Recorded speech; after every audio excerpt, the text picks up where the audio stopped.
professor Ricardo Avelino, do Instituto de Física da Universidade Federal de Goiás, e vamos falar sobre notação de índices, um conteúdo que faz parte do curso de Mecânica Clássica.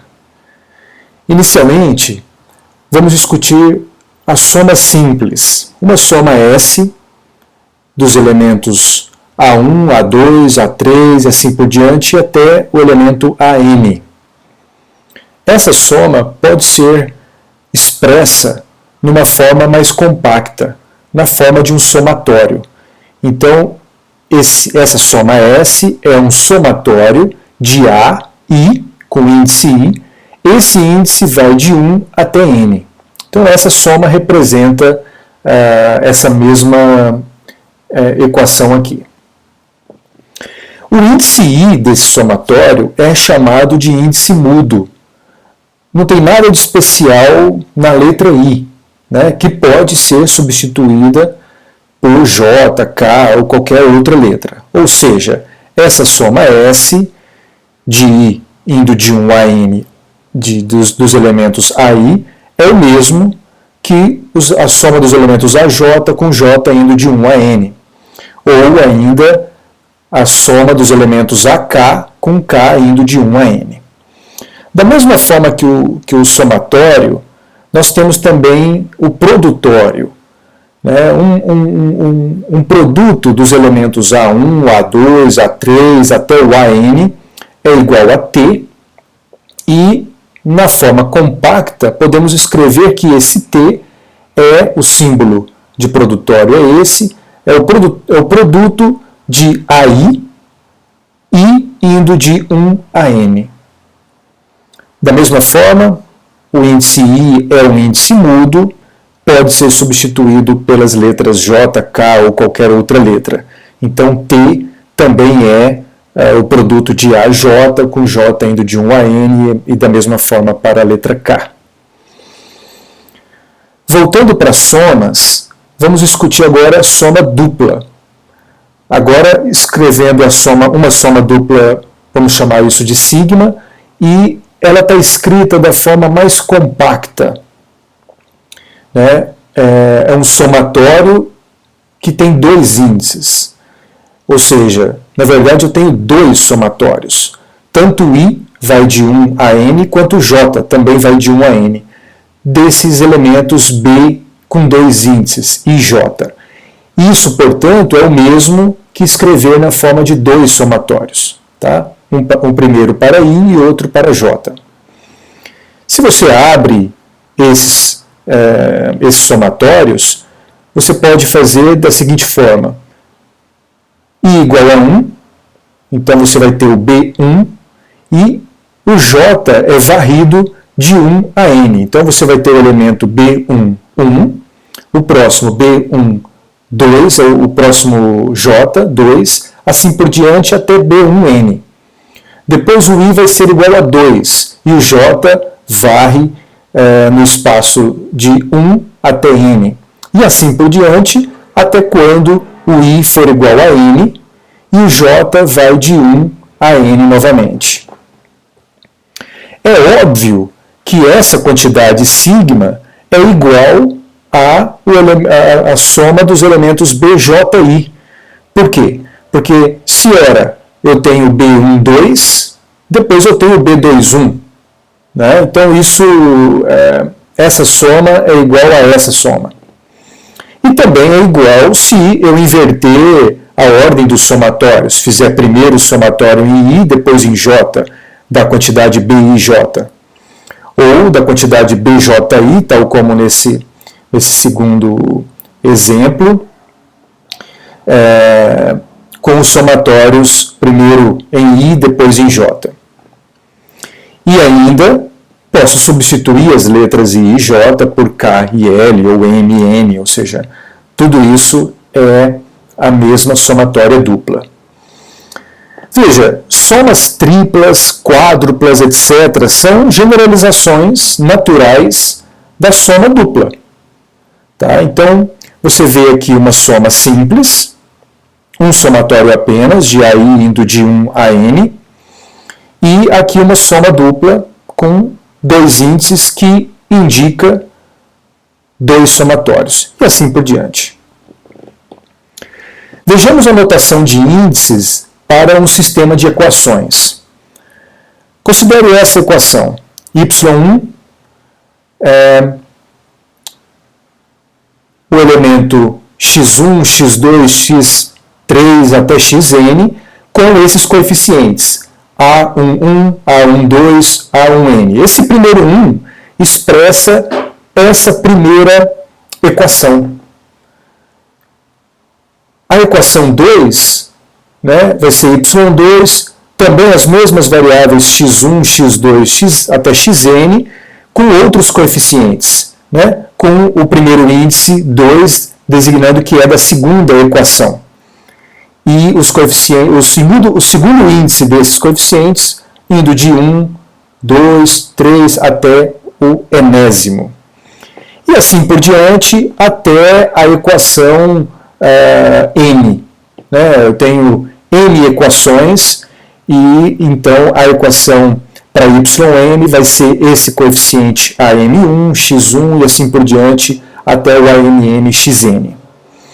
Pois bem, esse sistema de equações pode ser escrito da seguinte forma: yi com um somatório de j indo de 1 a n. E veja, então eu vou ter o elemento x1, x2 até xn, e os coeficientes, o i designando que é dessa iésima equação, né, e o j vai de 1 a n. Claro, para designar o sistema de equações, eu preciso colocar que o i vai de 1 até n, as n equações desse sistema. O i, nesse caso, é um índice livre, chamamos de índice livre. O j do somatório já dissemos, né, que é um índice mudo, e o i é um índice livre. E essa soma, portanto, ela pode ser escrita na forma de um yk, no lugar do i escrevemos o k, né? Veja, no lugar do i está o k, e o índice mudo, j, ele pode ser mudado para qualquer coisa, como nesse exemplo, n indo de 1 a n. Claro, e o k são as n equações que nós temos nesse sistema. Muito bem, a delta de Kronecker. Essa delta ela é igual a 1 se o i for igual a j. E ela é igual a 0 se o i diferente de j. A principal propriedade da delta de Kronecker é essa. Considere o seguinte: um somatório com o índice L indo de 1 a n, dessa quantidade, o delta KL vezes um elemento AL. E isso é igual a AK. Veja o seguinte: fazendo a varredura nesse somatório desses elementos do delta KL vezes AL, eu vou ter o delta K1 vezes o A1, delta K2 vezes o A2. Quando o K e o L são distintos, esse termo é 0. Quando eles forem iguais, esse termo será 1. Assim, quando o L for igual a K, eu vou ter que esse elemento é 1, esse elemento vai ser o AK, e todos os demais, na soma, serão 0. Ou seja, esse lado será igual a AK. Com K sendo varrido de 1 a n, né? Sendo varrido no mesmo espaço desse somatório de 1 a n.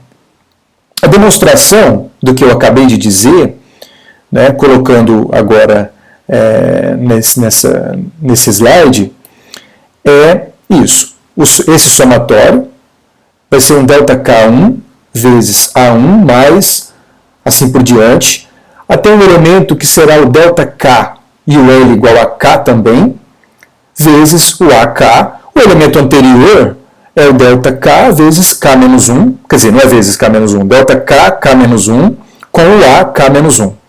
E o seguinte ao elemento AK vai ser o AK mais 1, com essa ΔK, K mais 1. E assim por diante até chegar no último elemento desse somatório, que é o ΔKN vezes AN. Todos esses deltas serão zero. Então os termos se anularão, exceto esse termo em que o ΔKK é 1, resultando então a soma em AK. Da mesma forma, se eu tiver, no lugar de AL desse coeficiente, se eu tiver TJK, um tensor de ordem 2, né, eu vou ter então uma delta IJ e o TJK. Quando o J for varrido, né, de 1 a N, eu vou ter N termos iguais a esse. Quando o I for igual a J, então ele vai ser 1, e aí eu vou ter o elemento TIK, porque o J vai ser igual a 1. Símbolo de Levi-Civita, epsilon de IJK. Esse tensor é um símbolo de permutação, né? Esse tensor ele é mais 1 se IJK for uma permutação par de 1, 2, 3. Ele é menos 1 se for uma permutação ímpar. Se eu fizer um número ímpar de permutações, se eu fizer uma permutação ou 3 permutações de índices, eu vou ficar numa sequência anticíclica que vai me resultar num índice menos 1. Num símbolo de Levi-Civita igual a menos 1. E quando eu tiver uma permutação par, 2 permutações ou nenhuma permutação, e assim por diante, eu vou ter o símbolo igual a mais 1. Nos demais casos, ou seja, quando houver repetição de índices, eu tenho que esse símbolo é zero. Vamos ver como isso fica. Considere 2 vetores, o vetor A, com componentes A1, A2, A3, que seria o AX, AY e AZ, né? E o vetor B, B1, com as componentes B1, B2 e B3. O produto vetorial de A com B, A vetorial B, é igual a um vetor C, e em notação de índices, eu posso expressar que uma das componentes, a iésima componente desse vetor C, e vai de 1 a 3, né, para as 3 componentes, mas uma das componentes ela será uma soma dupla com os índices J e K, indo de 1 a 3, desse símbolo de Levi-Civita, vezes o AJ com BK. Veja que se for I igual a 1, eu vou ter A e B sendo com os índices 2 e 3, ou 3 e 2. Mas vamos ver se isso realmente explica o produto vetorial. Vamos fazer um exemplo para I igual a 1. Então o C1 vai ser, naturalmente, se eu tenho 2 somatórios indo de 1 a 3, o C1 deve ter 9 elementos. Os 3 primeiros estão aqui. O epsilon vai ser de o I igual a 1, J e K também 1, então eu tenho esse símbolo de 1, 1, 1. A1, B1. E assim por diante, fazendo o K ser 2, depois 3. Na sequência, o I continua sendo 1, o J agora é 2, veja, 2, 2, e o K será 1, 2 e 3. E por fim, o I igual a 1, o J igual a 3 e o K 1, 2, 3. Esse epsilon, de acordo com a definição do que é o símbolo, esse epsilon é zero. Então esse termo é nulo. Esse também é nulo. Epsilon 1, 1, 3 também é. 1, 2, 1, como há índices repetidos, é zero. 1, 2, 2, 0. Esse não zera. E o próximo a zerar é 1, 3, 1. Esse não é zerado. E aqui sim, 1, 3, 3. Então eu fico com esses dois termos. Epsilon 1, 2, 3, de acordo com essa definição, ele será mais 1. E o epsilon 1, 3, 2, ele tem uma permutação ímpar, né? O número de permutações ímpares entre 2 e 3. Então ele será menos 1. Portanto, C1 vai ser igual a A2B3 menos A3B2, como se esperava. Um exercício. Considere a seguinte identidade. O somatório de K, o somatório do índice K indo de 1 a 3, desse produto de duas epsilons, IJK e esse KLM. Isso é igual a essa combinação de produtos de deltas. Vejamos como demonstrar essa identidade. Esse termo do produto das duas epsilons, ele só é diferente de zero se eu tiver duas condições.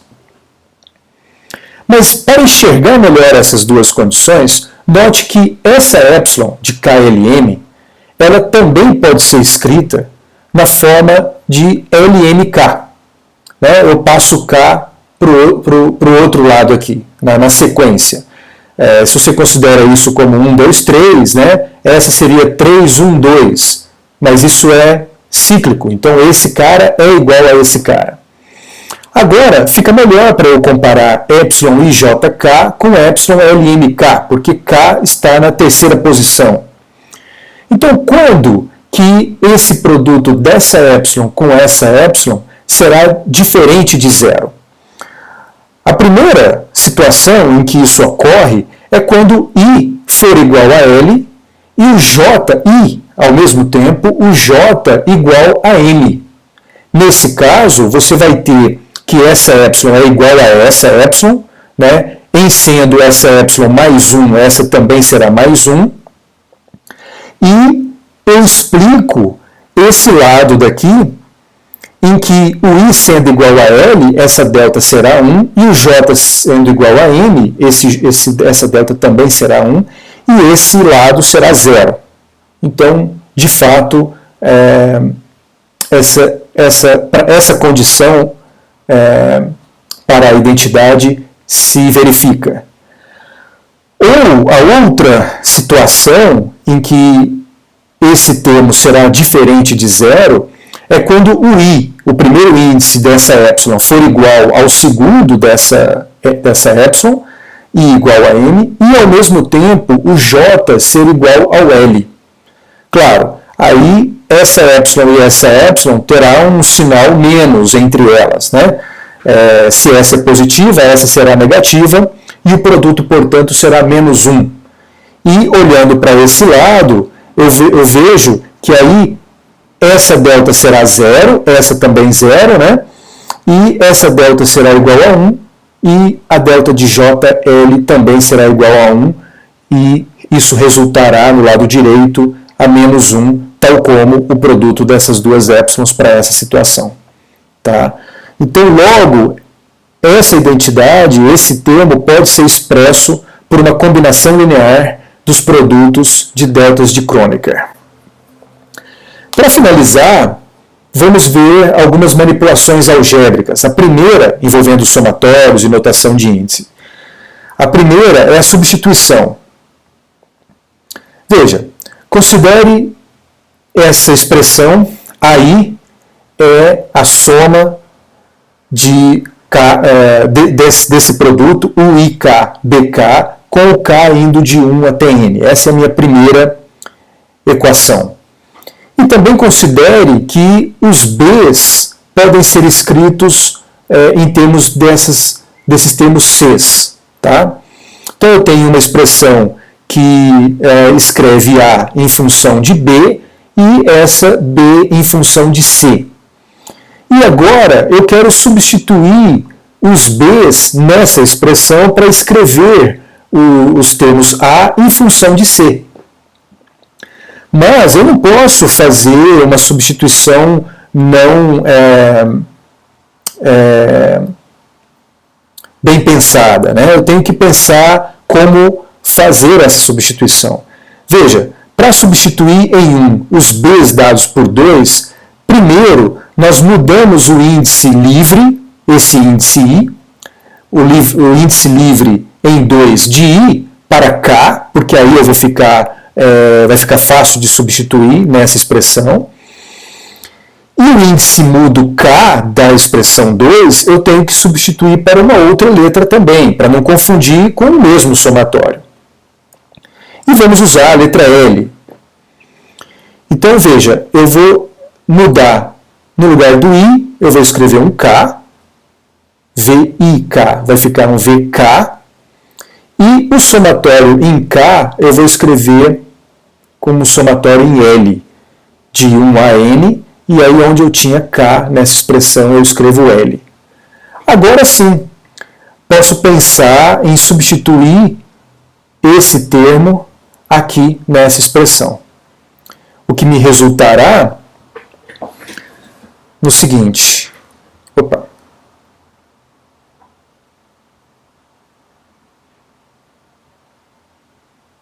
O que vai resultar em AI sendo igual a 2 somatórios, o somatório em K e o somatório em L, de UIK VKL vezes CL.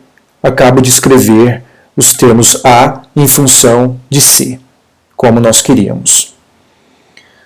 Multiplicação de somatórios. Considere essa soma P igual à soma de AK, K indo de 1 a N, e essa outra soma Q dos termos BK, K também indo de 1 a N. A expressão para o produto desses dois somatórios, eu tenho que tomar um pouquinho de cuidado, né? P vezes Q, ele é 2 somatórios, um somatório em K e um outro somatório, vamos pensar, escrever em L, indo de 1 a N, de AK vezes um BL. Né? Eu tenho que tomar cuidado em fazer a substituição de um dos somatórios, por quê?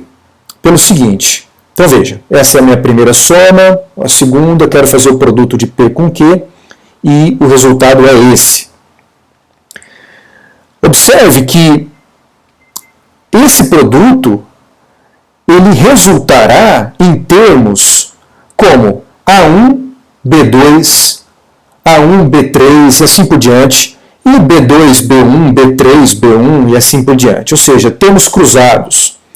E esse resultado, o resultado correto é diferente de simplesmente pegarmos esse lado vezes essa outra somatória, ambos os somatórios em K, o que resultaria em AK vezes BK, e isso seria, que está errado, né? Isso seria o quê? Veja, um desses somatórios apenas, AK, BK, fazendo um somatório, vai me resultar nesse parênteses aqui. A1 vezes B1 mais A2 vezes B2 até AN vezes BN.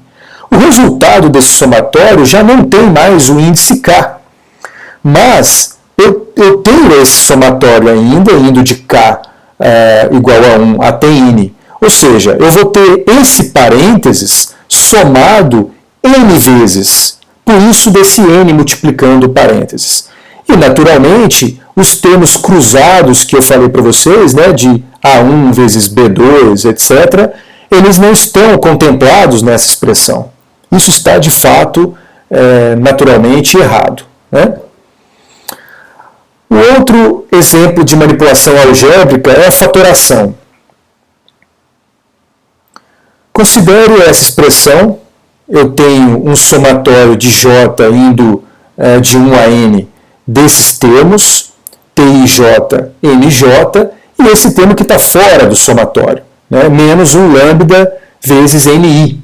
Ou seja, eu tenho aqui uma soma de N termos, cada um desses termos vai ter um produto de um coeficiente como esse, vezes N1, N2, todos os N's. E eu tenho também esse termo envolvendo um dos N's. Então, como eu faço para fatorar os NJ? Né? Como eu quero fatorar NJ? Como eu posso fazer? Posso usar a delta de Kronecker. Veja que esse NI, ele é o somatório, é aquela propriedade da delta de Kronecker que colocamos no slide anterior. NI é o somatório desses termos delta IJ vezes NJ, com J indo de 1 a N.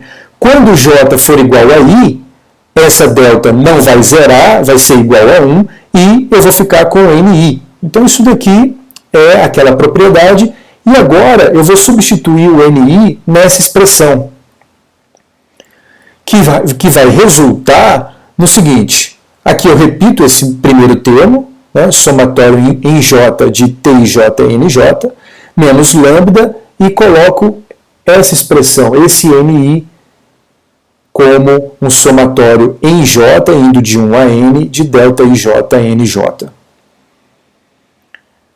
Bom, vamos trabalhar mais um pouquinho nessa expressão. Eu posso fazer o seguinte, esse lambda pode entrar aqui no somatório, eu vou ficar com o produto de lambda vezes delta IJ, e aí eu percebo que eu vou ter uma soma de N termos, nesse somatório em J, menos uma outra soma de outros termos, também em J. Bom, eu posso, portanto, agrupar esses termos e ficar com uma soma desse parênteses agora, né, com o NJ colocado em evidência. E assim nós percebemos que conseguimos o que a gente queria, né, que é fatorar o NJ. Ele está aqui como um fator para esses termos. Muito bem, o resumo da ópera é que vimos a notação de índices para algumas situações, como a soma simples, um produto, soma dupla e generalizações, sistema de equações, delta de Kronecker, símbolo de Levi-Civita e alguns exemplos de manipulações algébricas. As referências para essa aula, em particular de notação de índices, é o livro de Mecânica Analítica do Nivaldo Lemos, e para o curso como um todo também o livro de Mecânica Clássica do Goldstein. Bom, muito obrigado pela atenção, espero que esse material contribua para o seu estudo de física, e para assistir aos outros vídeos, se inscreva no canal e manifeste o que achou, né, e dê suas sugestões. Obrigado novamente.